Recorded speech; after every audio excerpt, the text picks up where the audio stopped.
Hello, 1, 2, 3, 4. Hello, Sam. It's going. I tell you, I'll sit next to you so I can whatever glass next to you. You don't want these cigarettes. Get these away from here. Probably ruin your throat.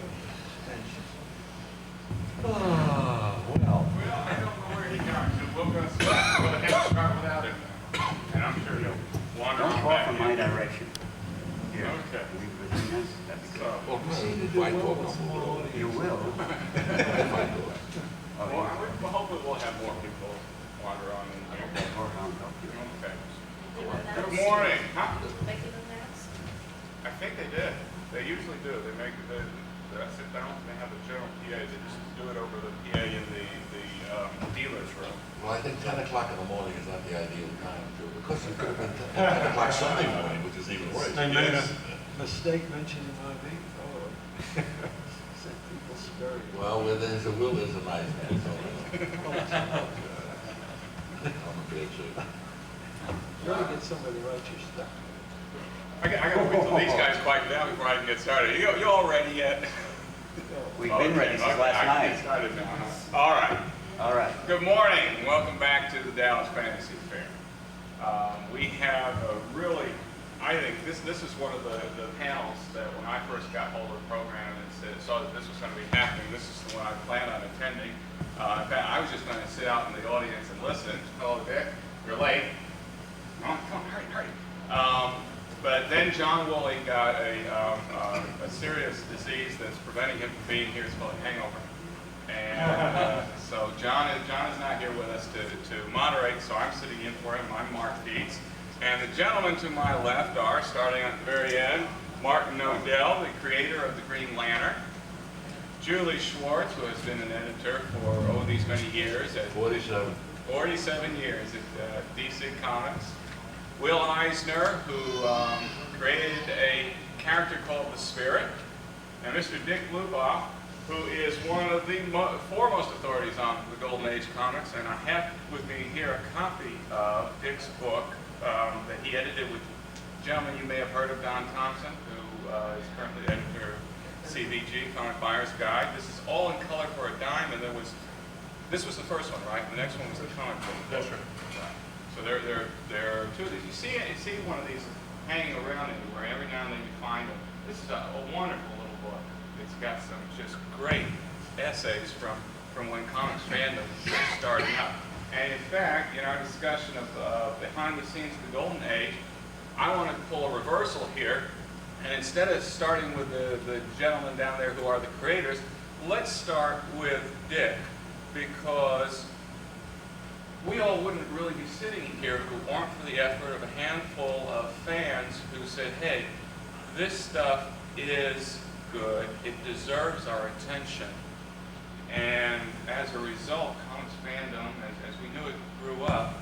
And I think that's kind of an overlooked at times. I mean, we look at these wonderful gentlemen down here, and we're so excited about what they've created that we forget that there were some people there who helped get us to that wonderful material. So I'd like to start with you, Dick, and ask you, where did your interest in Golden Age comics and in comics in general, where did that come from? Why? I guess I'm a child of the Golden Age. I grew up on these things. One of my earliest recollections took place one day in 1941. It's one of these clear childhood memories. My parents handing my big brother some money, 20 cents, and saying, here, take your little brother out and do something. You know, get out of our hair for a while. This was in a little town in Florida, Venice, Florida. And so my brother took me downtown, holding my hand so I wouldn't get lost.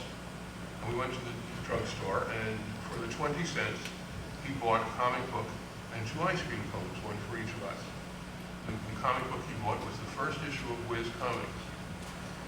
And I guess I was imprinted like a baby chicken.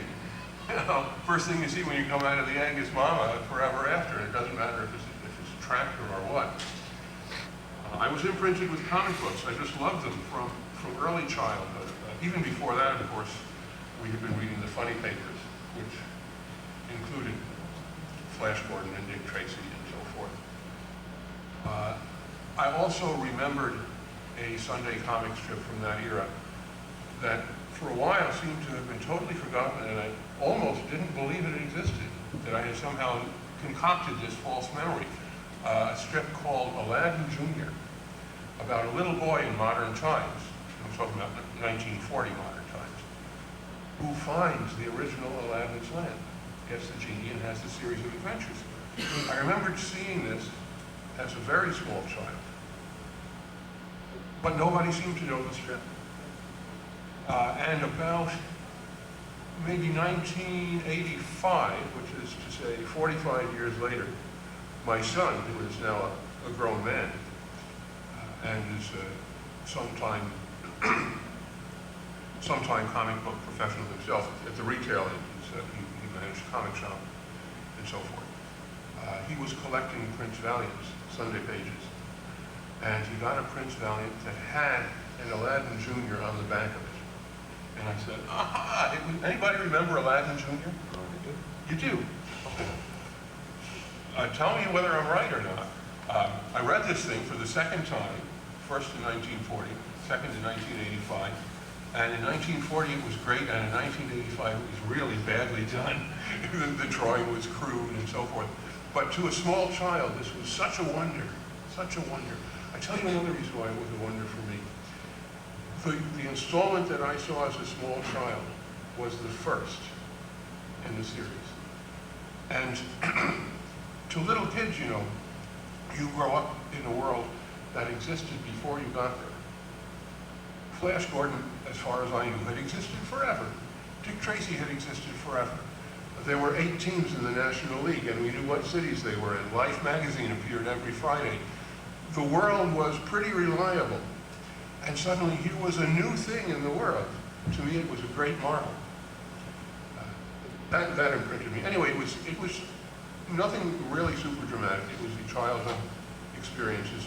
First of seeing the Sunday color sections, and then second of seeing the early comic books with my brother, thanks mainly to my older brother, that made me so in love with the comics. We now jump forward 20 years,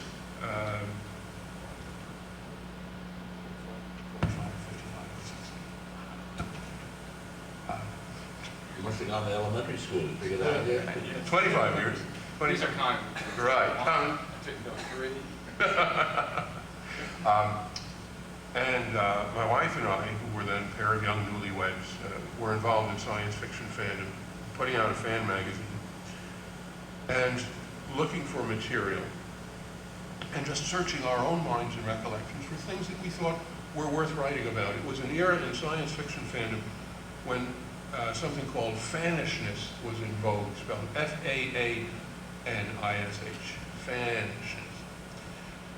Fanishness was a very peculiar aesthetic movement, if I can dignify it with that term.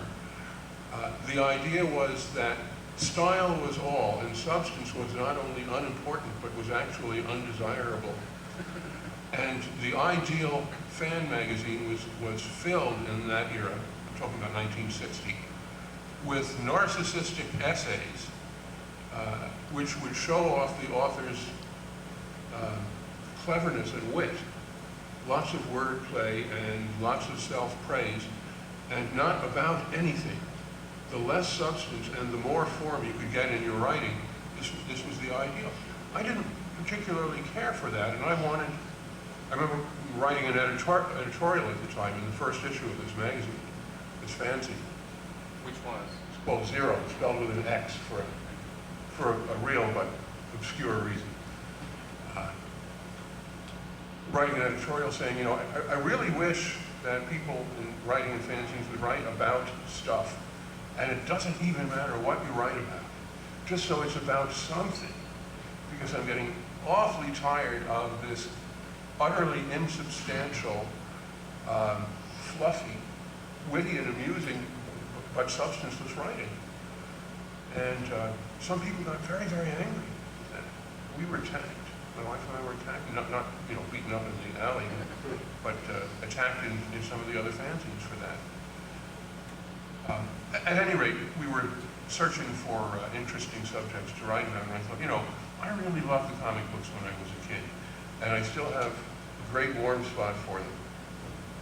So I wrote an article called "The Big Red Cheese" about this incident with my brother, almost 20 years before. And to my surprise, almost all of our readers loved it, and everybody had similar recollections. So yes, it's in there. The Big Red Cheese. Yes. I remember reading it. I loved that. One of the wonderful letters of comment we got was from Otto Binder, who said, "Well, gee, that's a nice article, but you made a few little mistakes." And he then laid out all the things that we had done wrong, that I had done wrong. Because I wrote, again, there was no precedent for this kind of writing in fandom at that time. Although there had been earlier little movements, people writing about comics in fan magazines. Back in the 30s, people wrote about Flash Gordon. Then a little later on, some people wrote about Superman. But this had all faded out, and it was not a subject in 1960. Let me ask our creators now. This happening in the 1960s, on into the 1970s. How did you feel about this when suddenly people were starting to take interest in this material that you had been producing, when for such a long period of time it had been almost all but forgotten, even within the industry itself? What were your feelings there? Pardon me? Yeah. Well, first of all, listening to all of this, I've been running through my mind trying to remember when somebody in my studio back in the 1940s turned to me and said, "You know, this is the golden age of comics." No one ever said that. I can't remember it having been said. Also, I'm having trouble in all these panels because I think of myself as a promising young cartoonist. And I have trouble responding to these things. I'm seriously, in a serious answer to your question, I'm in a continuing state of awe attending all these conventions. I think it's one of the reasons why I'm unable to say no when I get invited to a convention, even though I've been there 100 times and I know what's going to happen. Because I really enjoy seeing the state of the, and I put this in italics, industry. Because at no time when we started, and I keep thinking back to the days of walking around, when you mention Otto Binder, this is the days of the early primitive primordial cave dwelling days when all of us Neanderthals were walking around producing this material.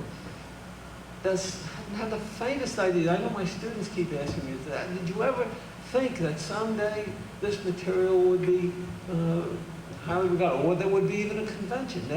Remember, over 20 some odd years passed, 25 years passed before Phil Suling had the first convention in New York City. There was nobody convened. To see people, serious people like you, sit down and write, even the early fan magazines, sit down and write an appreciation of this material, it's mind-boggling. I must confess, I'm boggled.